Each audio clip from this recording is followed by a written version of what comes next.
Today's a big, important message. As I said at the beginning of our service last week, Pastor Young gave us a really fine message on the very difficult issue of unteachability. And he talked about how we, want to navigate life, but we often want to navigate life without really hearing what the Bible calls reproof or correction from anybody else. This is he actually referenced a little bit at one point in the sermon that this leads to the next issue, the deeper issue, which is the real cause of so much unteachability, is pride. And it is a really big theme in the book of Proverbs. And even these few verses that were read, there's nothing really subtle about them. It's not too hard to understand what it's basically saying. It's basically saying is if you're filled with pride, you're leading toward death and destruction. It's a basic point. If you are filled with pride, it is not only sin, which is explicitly, it says it is sin. And some of the greatest Bible readers of all time said it's not only sin, it's about the worst sin there is. It is the sin that leads to unbelief. If you are listening to this message today and you do not consider yourself a follower of Jesus, and you think, I just never got it. It doesn't make sense to me, and you just consider yourself an honest, skeptical person, which there are many honest, skeptical people, and you have actually good and honest, skeptical questions as to why you do not believe in Christianity. I have no problem with that. Everybody has good, honest questions. But there's more than that going on. There's a lot more than that going on. Inside your heart is a big sin problem, which is also a big wisdom problem. And that is the problem of pride. So let's get into it. 3 parts. Part 1. The empty ego seeking worth. The empty ego seeking worth. That's really the seed of it all. All of us have an ego, or the self, or your identity, whatever you want to call it. And it's tremendously empty, even though you think you're not a big person, but actually the self is infinitely large. As if you're with me, you know that's one of the things I teach, because you are intended to be filled with something very, very big, and that is God himself. But it's empty. Part 2. The filled up, self-forgetful gospel humility. That's the antidote. Gospel humility is the antidote. And so since we're empty, we need to be filled up. And if you're filled up, you could be self-forgetful. That's what it looks like. I'll get into this. It's very unintuitive, because pride is very, very intuitive. It's very, very normal. But humility is incredibly elusive, but it is possible. And part 3, boasting in the cross and liberation from the world. This is how the gospel frees us from our self-preoccupation, the prison of me. And we must learn to boast in the cross. And therein, we have the liberation from the world, okay? So let me get into it, part 1. Let me, I won't spend tons of time, but let me, just to give you a few. And by the way, this is just a sampling. There are many other verses. But when pride comes, this is 11, verse 2, chapter 11, verse 2. When pride comes, then comes disgrace. But with the humble is wisdom. Everyone who is arrogant in heart, chapter 16, verse 5, is an abomination to the Lord, to Yahweh. Be assured he will not go unpunished. Now, if you don't believe in God, you're like, well, God's punishing, what a mean God, and so forth. But, whenever I hear that from people who think there's no God, then they turn around and there's incredible morality going on in our culture, and it's often very secular morality, and if you fail that morality, they will consider you an abomination. That's not the word we use. If you're a racist today, you are an abomination to everybody. And rest assured, you will not go unpunished. And so, I just want you to think about that. Wouldn't you rather have a righteous God who's wise and also filled with mercy and grace to make the determination of what is good and what is abomination, and what should be punished and what should be blessed and rewarded. I would hope that you would want someone far wiser than our politicians or our professors or your neighbors or whoever angry, judgmental person is in your social media feed. All right? And so, just think a little bit about that. But let's go on. This is a famous verse that if you're older like me, when I was growing up, people used to, they used to quote the King James Version, and they would usually quote this verse. This is chapter 16, verse 18. Pride goes before destruction, and a haughty spirit before a fall.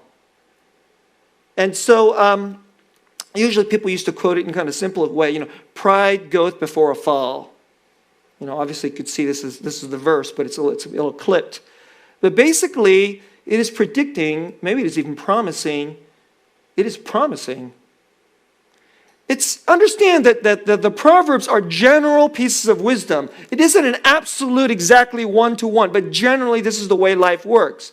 But from God's point of view, this is absolutely the way life works. If you have pride, you probably don't have any space to think that you need God. And so ultimately, eternally, you will end up in destruction. But even here in this life, a haughty spirit goes before a fall. Chapter 18, verse 12. Before destruction, a man's heart is haughty, but humility comes before honor. So it's very similar. Very similar. Chapter 21, verse 4. Before destruction, haughty eyes and a proud heart, the lamp of the wicked. I always think this is really interesting. Haughty eyes and a proud heart, not a loud heart, a proud heart, which is, according to the Bible, it's the lamp of the wicked, are sin. So oftentimes people think sin is a particular discrete piece of wrongdoing. So if you call someone a racist name, of course, like everybody, including secular folks today, consider that sin, even though it's not the word they use. If you steal or if you look at porn or something like that, that's sin. But you ever think that what's something that's going on in the internal character part of you is sin? It's actually the much bigger sin. It's actually the root of sin. And according to the Bible, if you have haughty eyes, in other words, the way you look at things, it's not even just, you could be blind, physically blind, but you still look at the world a certain way. And if you look at the world through haughtiness, and you have a proud heart, and those things absolutely go together, that's actually the lamp of the wicked, which means that's actually the light by which you perceive the world and you take in the world. Because, let's say, think of the world as a place that, you could bump into things and you have to navigate the world. Well, you have to have a certain light which sheds, it's your perspective, your perception of how the world is. Your light, according to the Bible, if you have haughty eyes and a proud heart, is that. It's pride. Pride is your light. And your light is actually a form of sin. It's a short verse, but it's an incredibly depressing but profound indictment on all of life itself. Who isn't guilty of this, at least sometimes? Maybe most of the time. At least some of us. I'm not a proud person. I don't look down on haughty people. I'm going to get a little further into this. Maybe you might change your mind. One more verse that we read today, and there are many others. One's pride will bring him low, but he who is lowly in spirit will obtain honor. One's pride will bring him low. Sometimes that's not a bad thing to do. And I'm going to get into a discussion here about pride, because pride encompasses not only, I think, really well, that is the obvious one that most of us think about. That guy thinks he's so full of it. He thinks she thinks she's so all that. And we think of that as pride or haughty or arrogant. And of course, that is the usual definition. But the Bible encompasses more than that. Pride is really all about the self. And so, let me get into that. So I want to give you A little definition. Where is pride coming from? Pride is primarily to constantly be preoccupied with the self. And if I would get to give you the really simplest definition. And where is it coming from? There's a problem with the self. The problem with the self is that it is empty. You look in there and you're like, it seems like a vast void. And the self has to, have some worth. What we have to do is when we go out to the world, what we want is somebody to be able to say, hey, you're really smart. You're really pretty. You're really talented. You're really, valuable. We appreciate you. The self has worth, is worthy of this admiration, of this appreciation, of this acceptance. And this is really interesting too. The self is looking for worth for the self. Let me say that again. The self is looking for worth for the self. And you know what? It isn't just that we're looking for worth. It's like, if I get worth, I'll know that I have it, and then it doesn't really matter what anybody else says, right? No, that's not how it works. The way your self doesn't feel so empty, let me just put it a little bit differently. How do you know you're not nothing? I just asked the same question. The ego feels like it's nothing. How do you know you're not nothing? That when people ignore you, it's deserved. Because you're nobody. You're not anything. It's the same issue. Many years ago, God, after the first sin in Genesis chapter 3, Adam and Eve, it says this really profound thing in the Bible. It says that they saw that they were naked. Before that, they were naked, but they were unashamed. It says that they knew God was coming. They saw that they were naked and they were ashamed. And so immediately what they have to do is they have to cover up their nakedness. And you know how they did it? They covered themselves up with fig leaves. That's the way the Bible puts it. It's pretty kind of a sad, pathetic way of covering up your nakedness. And then when God came and says, where are you? And then they were hiding. And then he says, and then they said because they were ashamed. And God says, who said you were naked? Who said you were naked? And then he understood. He said, well, of course he always understood, but he goes, did you eat from the tree I told you not to? It's an incredibly profound, some of you are like, it just sounds like some kind of religious mythology. No, it's an unbelievably deep and penetrating insight into the human character. The fallen human character feels that we are naked and that we have to run around, and if people actually can see us for who you are, if you don't cover up, they'll actually see you for who you are. And by the way, this isn't just about physical nakedness or clothes. You're much more afraid of people seeing you into your soul. Because if they see you into your soul, they might find out you're nothing, or actually maybe worse than nothing.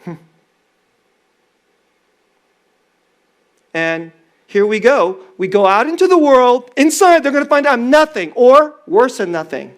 It's the same thing. It's the Bible's way of saying this. The ego is empty. The ego is worthless. And so we are, all days long, we have to take this self, this container called the ego, me, and we have to fill it up with worth. And then we constantly have to be fake and to the world so that they won't find out what you personally already fear about yourself, which is that inside you're worth less, or maybe worth condemning. And so it shows up in all kinds of crazy ways. So it's like everything that's good can be made bad. And this is really when the pride goes, and it's like we just think everything is normal. That girl is the B word. She's pretty. She looks down everybody who is not as pretty as her. She's haughty. She's bad, right? Well, actually, everybody does this.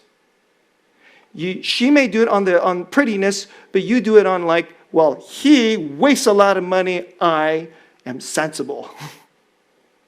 So being sensible and not wasting a lot of money, now all of a sudden, is your pride. How do you know? Maybe they make a lot more money than you. If you make $1 million a year, you could buy 3 BMWs and it's nothing. It's no big deal. It's not really a waste of money for a person who makes $1 million a year. Why would you judge them? Because you don't really know. It actually could be, weirdly, could actually be humble. It's strange. They could be, driving 3 Lamborghinis a year and they only buy an $80,000 car when they could buy a $200,000 car. It's actually kind of humble and sensible. Isn't that weird? So what externally looks sensible and good, inside is the poison of pride. Because the inner person. Now, I talked about how you think you're better, because we always got to be, this is it, we all have to be better than somebody. And it always comes into comparing. So I want to say a little something about this. This is really important. Today, we live in a secular culture. Secular, it comes from the Latin word which means the world. In other words, the world is all there is. There's nothing beyond this world. There's no heaven, hell, God, Word of God. Just this is it. The secular, the world. The seculum, the world. And the secular world says there's the only verdicts, because that's what we want. We have to have worth, and the way we think we have worth is if other people say so. So you think you can determine this by yourself, and we call this self-esteem. The self esteems the self, because the self considers that myself has worth. But if your mom said that you were stupid, and your coach said that you were slow, and nobody ever wanted to date you, and nobody ever wanted to hire you, and nobody invites you over for Christmas dinner, why would you have good self and esteem of yourself? See how this works? So you think self is just, well, then just change your mind. The self can esteem the self, and then you'll be okay, and then you can get through life. But this is the problem. It's all word of man. There has to be a verdict. A verdict is a word. It's a judgment.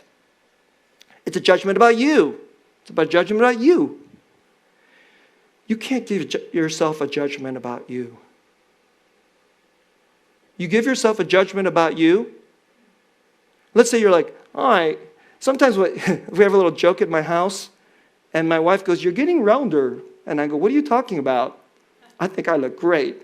And she goes, "Yeah, in your delusional mind, you do." And I always go, "Dear, don't say that out loud. There's a lot of other people who have a bigger belly problem, and they would be really offended if you say these things." But, I mean, it's one verdict. It's a pretty important verdict, your wife's, right? And I'm arguing with her. Well, who's right? Who's right? It's all word of man. And we're talking about your weight, which in the grand scheme isn't the most important verdict about the self. But what if the only verdicts out there are the word of man? Because the world is the only verdicts there are. And so the only person that could tell you if you have worth are other people. And what if they're mean, or what if they're dumb, or what if they're just, whole cultures and whole generations could completely go off the deep end. Their whole generations has just thought that black people were inferior. I mean, whole generations of people believe this. It's complete nonsense, complete total garbage, quite frankly. But like everybody in the neighborhood believed this. I mean, do you know that everybody in the neighborhood today could believe in something completely nonsensical and then give you a verdict on its basis? This is the problem of the secular. So, Right now, one of the reasons there's so much depression and so much anger and so much despair and hopelessness is exactly this issue. The self needs worth. It needs a deep and powerful verdict that will give you a strong foundation for life by which you can go out and treat other people with grace and kindness and wisdom and servanthood. But instead, we're all kind of trapped in the secular, and nobody can say a word to you except these people want to say something nice to you, and they're like, okay, I'm going to run to you. Okay, wait a second. But then tomorrow they say something nice to you, so we run into this set of people, and then tomorrow, what if they turn on you? If you don't do X, Y, Z, then we won't accept you. I've been talking about the problem of haughtiness. Pride has a flip side of it. I'm so great, but it's also, I'm so bad. So what if nobody likes you? Let me give you an example. So, all your life when you were growing up, your parents said that you were wonderful and somebody will love you. And when you're younger, maybe you want to get married. So you think, I want to get married. I'm going to get married. And surely somebody will love me. And I'm saying this, I hope this isn't overly painful for anybody as I say this. But it can go to some hard places. So let's say you meet somebody. You're 20 or 16 or 30 or 40 and you meet somebody. And you're dating this person. And this person is really getting to know you. They're getting past the external. You're starting to get more soul naked to this person. They're seeing you. And now this question is arising. Do you want me? Can we be married? It doesn't matter. We're not talking about whether you're the guy or you're the gal. It can go either way. And then they have a verdict. And the verdict is no. I've seen you. I've gotten to know you. I don't want to be with you. It's crushing. At the beginning, we believe something good about ourselves. We're smart and we're a good person and we're pretty enough anyway. We're gainfully employed enough anyway. And we're worthy of a future with somebody else, to be somebody's father or somebody's mother and a life together. And this isn't just one voice it's not just some coworker who barely knows you or just some schmo sitting in your class that barely ever talked to you. It's not the person down the street that you say, you wave your hand to while you walk your dog. This person got to know you. And then they said no. You know what will happen to the self? It'll deflate. It's crushed. And so this is the downside of pride. And so here inside of the world, an important voice said, no, not you. And we get depression and despair and all kinds of stuff. Because the self, this is like the worth that we were hoping for, that this person has to give me this verdict. And I hope to get a good verdict from this person, but they gave me the wrong verdict. And then, here we go, then now you may start to agree with that person. That's really where it really starts to have a problem. Now you start thinking, maybe myself isn't really worth much. See where it gets to. That's one we can't accept. There's a lot of pride that leads to self-hatred and depression. I would say pride is a killer. See how it's destructive? So you have pride. First you get puffed up because you think you're so great, and then boom, it gets popped, and then you are deflated down to your real self, which is really nothing. And now you see yourself as nothing, and now you feel destroyed, and you might as well end it. So maybe the slow way, addiction, or the fast way, this way. Now, let me just stop for a moment. If you're listening to this message today, and you have had suicidal thoughts, please hear me. Do not. There's hope, okay? I'm just kind of laying it on there's hope. And I hope what I'm telling you has your attention to help you. So please don't do anything rash. Gosh, there's so much to say. I'm going to say, I'll say one more. I want to give you one more. I want to open up something to you. Oh, I didn't bring it with me. Tim, can you grab that book right there? I should show it. All right. So let me give you I want to teach you something out of this book. You probably can't see it. Look how big it is. It's so big, so thick. Usually I like big books, but this is one of my favorite little books. It's not big. It's not a lot of pages. You could literally read this in one sitting. The Freedom of Self-Forgetfulness by Timothy Keller. I think it's actually one of his sermons, and then they just put it into book form. And it's on this subject. It's one of the best treatments I've ever read. You should read it. Trust me, whatever it costs, it's worth it, and 100 times more. And it might keep you from depression. So I want to offer you how he describes the ego. And I'll just try to go through this quickly, and then let's go to part 2. He says there are four things that describe the fallen, sinful ego. And they are empty, painful, busy, fragile. Empty, painful, busy, fragile. I've already told you, we already feel like nothing. I won't belabor that too much. But it leads to this.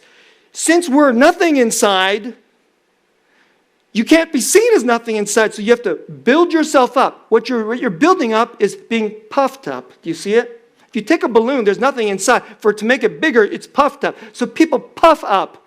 That's haughtiness. But then when it deflates, that's the flip side of pride.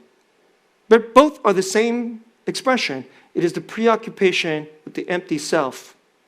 So it's first empty. It's got to be bloated and puffed up, or deflated and feeling destroyed. Second, it's painful. Because we always feel this. It's always bringing attention to it. It's yourself. Do you notice yourself is always talking to yourself? The self is always, bringing attention to it. It's always butting in all the time. And he brings up this, and Tim Keller brings up this beautiful point, which is if something works the way it's supposed to, it doesn't need to bring attention to itself, right? So he gives you this example, your big toe. Tell me, how many times do you think about your big toe? Because if the big toe could talk, would it talk? It's actually very humble because it doesn't say anything. Why? Because it just works. It helps you walk. It helps you get up. It helps you stand. You never go, hey, big toe. Hey, and the big toe is like you're always in this conversation with your big toe. Big toe is like constantly screaming all the time, constantly telling you, pay attention to me, fix me, do something for me. Oh, make sure everybody else sees that I'm doing okay. No, it just works. When you pay attention to it is when it stops working. When it's in pain. When it hurts. Have you ever had a big toe problem? I've had a big toe problem. It's terrible. The more it hurts, the more it screams, and the more it brings attention, and it's always, then it butts into everything. You're trying to have a conversation, and you're like, ah. You're trying to watch TV, and it's interrupting. You're trying to have a conversation with your work, and it's interrupting. Well, guess what? The self is like that. And because it's painful, you can't shut it up. The third thing, it's busy. Because it's always in pain, it's always busy. It's always trying to fill itself up. It's always trying to do something more. So it just shows up everywhere. It's crazy. It shows up everywhere. So a car is a place to take you from point A to point B, right? Of course not. Not if you're filled with pride, it's not. A car is this. I own this car, and you own a cheaper, junkier car. I'm better than you. That's what it is. That's what it is. I own this shirt, and your shirt is clearly, you don't have style. My style is better than your style. Because the self needs to puff itself up. Because it's not anything. So the way we're going to puff ourselves up is through this stupid shirt. So we take this completely ridiculous thing called the shirt. And really, so I know this sounds really crazy, but do you realize you choose your shirt and you think, I just chose the shirt because I like it. But you like it because it makes you feel better than those people. It's at least at this level. It's at least at this level. I'm smart. I went to a good school. I make X a lot of money. I have really good style. So this is really strange. You bought the shirt 5 years ago. It was great then. Today, if you wear it, you're a this. And I'm better than that. So, there's that. All right. And it's fragile. If anybody ever says anything to you about it, about you. So they say something, and it's, some of us are not sensitive about the shirt, but we're sensitive about our looks. We're sensitive about how smart we are, what degree we got, how much money we make, whether we're single, whether we're married, whether our kids are doing well. You just name it. It's fragile. And then on top of that, it's like, I achieved, but wait a second, the next thing. The world has constant verdict. The world constantly puts you on this works righteousness, get up there, work, perform, or you're nothing. So your company goes, great job, yay, celebrate, you just made us $10 million, great. Do it again or we'll get rid of you. So then you went from celebrated employee to nothing. It's a threat.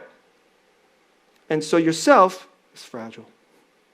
It's a big way the world controls you, even if you make a lot of money, even if you're smart, even if you're beautiful, because tomorrow you won't be beautiful. Oh, you gained too much weight, sorry. Okay. Thanks, Pastor, for that really fun opening. Let's go to part 2. I want to give you some help. Let's get some help. What we need is humility. Now, I think it is possible to get real humility without the gospel, but what I've generally found that it's very, very rare and incredibly difficult. Heck, even most Christians don't even have this real liberating humility. What does it take to have humility? So I want to just offer you 2 things. And what does it look like? One is that you have to be filled up. You have to stop being empty. Once you are filled up, you have substance. And then you actually build, your character is building into something solid and strong. And then you don't have to be puffed up. You have a certain solidness. The second thing is, then you become like a big toe that works. The self becomes quiet. The self can forget the self. Isn't that wild? Wouldn't that be incredible? Wouldn't it be great to go to a party and you don't have to worry about if you're sitting at the cool place, how you're dressed, if you talk to the best people, if anybody likes you, if anybody thought you were smart, if anybody thought you were worthy.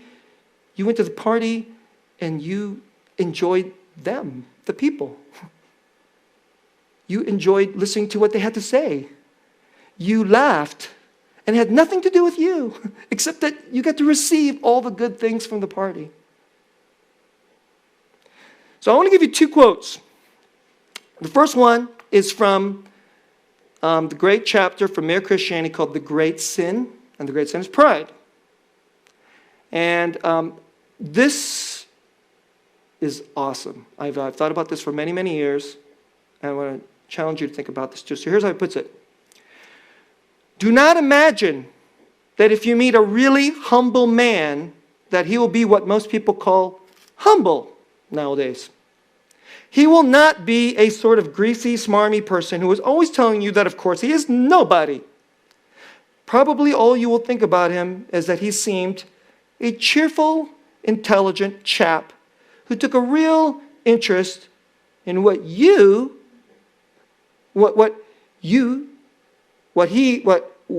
said to him. In other words, he's actually not, his self is quiet because he's only interested in what you have to say. He's not sitting there thinking like, I'm smarter than this person. Oh, let me have a good, careful retort so that this person will think I'm smart. I'm sure none of you ever do that, right? If you do dislike him, it will be because you feel a little envious of anyone who seems to enjoy life so easily. He will not be thinking about humility. He will not be thinking about himself at all. It's interesting, isn't it? The paradox. The humble person, the self doesn't even think about humility because they're free. This is a really great, I had never really understood this. I remember the first time I read it thinking, this is weird. And I read it again and again and again over the years. And then when I read Tim Keller's little book, so here we go, Mere Christianity, by the way. By the way, if you get this book and you only read this one chapter, you got your money's worth. I promise you. There's actually way more treasures in the book than that. But if you just only read this one chapter, you got your money's worth. Tim Keller I know that he's really understanding C.S. Lewis's understanding. Actually, C.S. Lewis is getting this from Augustine. Augustine is one of the greatest Bible readers of all time. Augustine's understanding of this portion about pride and sin, it's like the power of Western Christianity.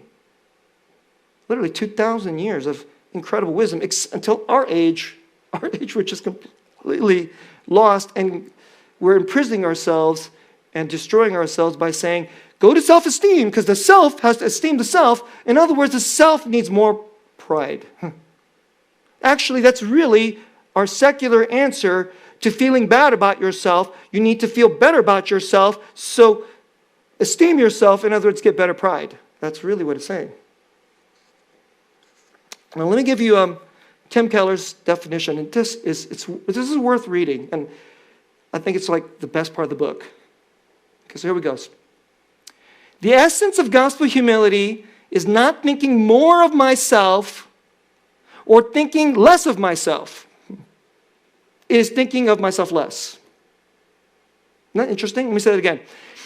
The essence of gospel humility is not thinking more of myself or thinking less of myself. It is thinking of myself less. Just basically not thinking about yourself. Gospel humility is not needing to think about myself, not needing to connect things to myself. It is an end to thoughts such as, I'm in this room with these people. Does that make me look good? True gospel humility means I stop connecting every experience, every conversation with myself. In fact, I stop thinking about myself. The freedom of self-forgetfulness, the blessed rest that only self-forgetfulness brings. Isn't that incredible if your soul could be like the big toe? True gospel humility means an ego that is not puffed up, but filled up. This is totally unique. Are we talking about high self-esteem? No. So is it low self-esteem? Certainly not. It is not about self-esteem, basically at all. A truly gospel humble person is not a self-hating person or a self-loving person. The truly gospel humble person is a self-forgetful person whose ego is just like his or her toes.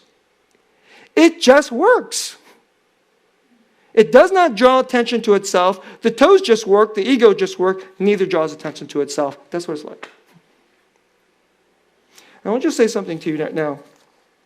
Have anybody of you ever had moments when it's like this? I remember gathering with some old friends number of years ago, and there's some dear friends of ours. We were on the East Coast visiting some old friends, And I was so excited to talk to them. And one of them is like kind of a man after my own heart. He's kind of curious intellectual. And he and I love talking about, crazy things that we connect dots in the world. And I got really excited and I was talking too much. I'm talking loud. I'm talking too much. And I'm just being me. I completely forgot about, I just love this brother and he's excited and he and I are having a lot of fun and blah, blah, blah, blah, blah, blah, blah. And, I'm probably doing 2/3 of the conversation. My wife said, gosh, you sure talked a lot tonight. And then afterwards, I kind of did a whole little rewind of the whole night. You know what? Because that's my pride kicked in. All of a sudden, like, you're so stupid. Why'd you talk so much? And they probably think you can't shut up. And what's wrong with you? And like all that started working through. But for about 1 hour, or more than 1 hour, I think it was like about 2 hours, I wasn't thinking about whether I was too loud or I talked too much. I was just having fun. And my friend was having fun. He was giving me his whole self. I think he wasn't thinking about whether because he never thinks I judge him, and if I don't. In fact, I absolutely deeply admire him. And it was a blast. But afterwards, I was thinking, my wife is totally right. I probably was talking too much. But was it too much? So in other words, for a short period of time, I actually enjoyed this. But for most of us, isn't that really the case? You only get real self-forgetfulness for just only short periods of time. And most of the time, the self just can't shut up. Puffed up, deflated. Deflated, puff itself up. Deflated, puff itself up. Puffed up. And, okay, don't get deflated, but puff yourself up. Isn't this terrible? All right, we need some good news. Let me give you some good news. I want to take you to a verse. Unbelievable verse. And there's a number of these nuggets in the Bible. I think this verse is one answer to all those tragic verses from Proverbs. So here it is. Galatians chapter 6, verse 14. Galatians chapter 6, verse 14. And this is the Apostle Paul, and he has one of the most penetrating understandings about being free in the self. And here's how he puts it. Here's one place.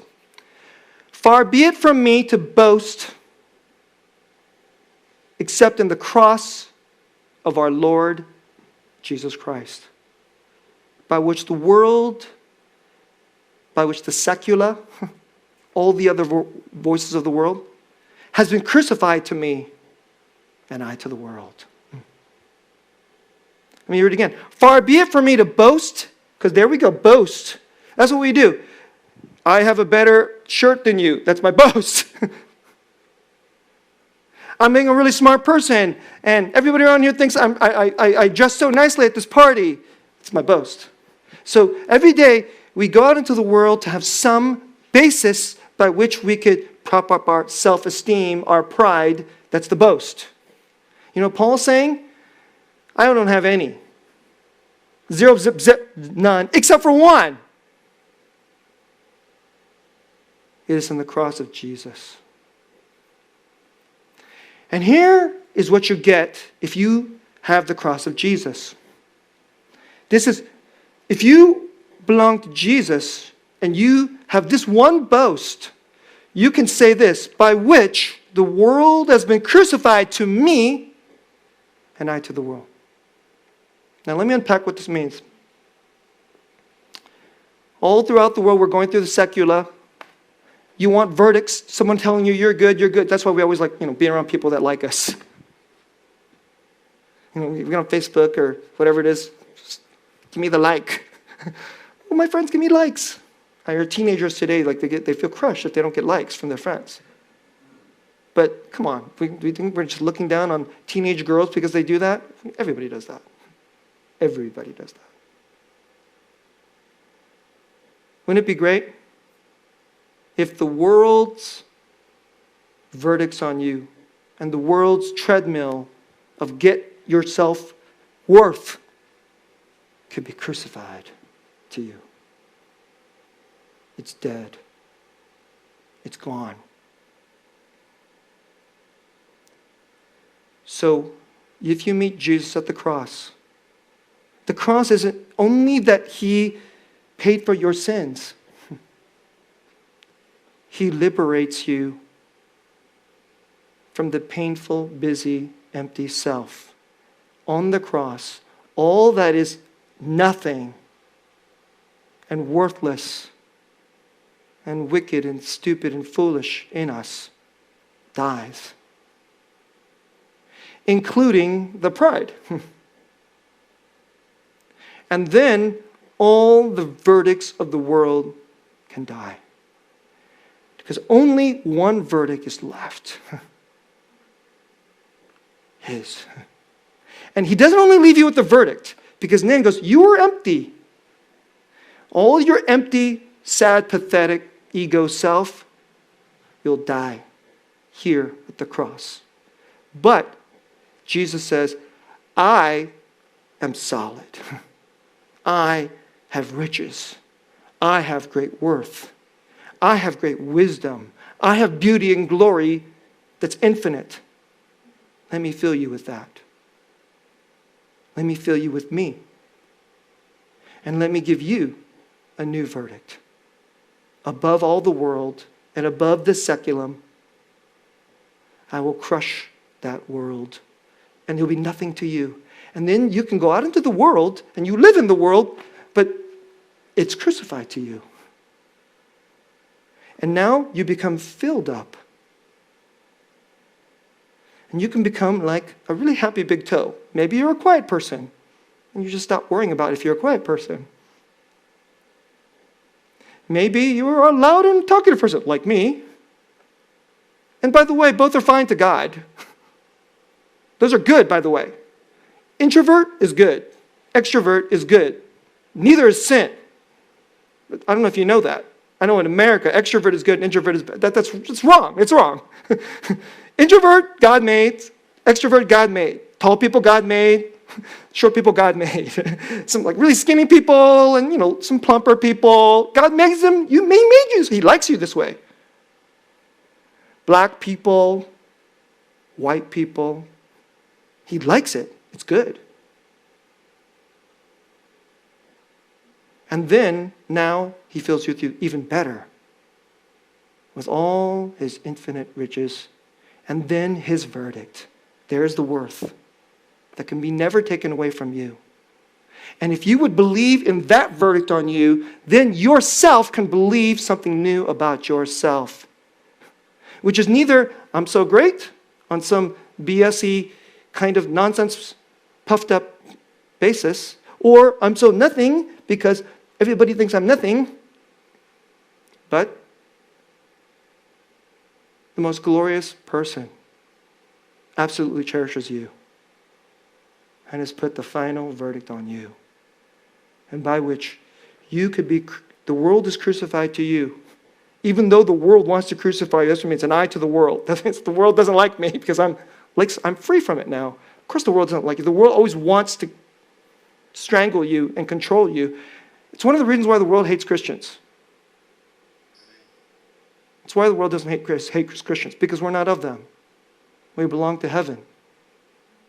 And they're jealous because we're a little too joyful and free from the world. That's why they want to crucify us. That's what this passage is saying. But do you want to be really free? Far be it from me to boast except only in the cross of Jesus. Then the world could be crucified to me, to the ego, and I to the world, and you'll be free. Real humility. Let's pray. Lord, we are these enslaved lemmings that the world is pushing around, our friends are pushing around. These literally one little mean thing said on a social media feed could ruin our day. 10 or 20 or 50 mean things said by the right people could ruin our life. And so, may we learn real humility. It's not something we actually can learn. We can only be gifted by faith. Lord, if there's anybody here today listening to this message, may they run to you, Jesus. May they run to you. May they fly to you. And you will say that you would give them your verdict. And all their sad, dying, pathetic pride, whether it's puffed up or whether it's deflated, could be crucified on the cross. They could be filled up by your acceptance, by your verdict, by your love. Make us this way. Make us a joyful, free, and humble people, attracting people to you. In you is life.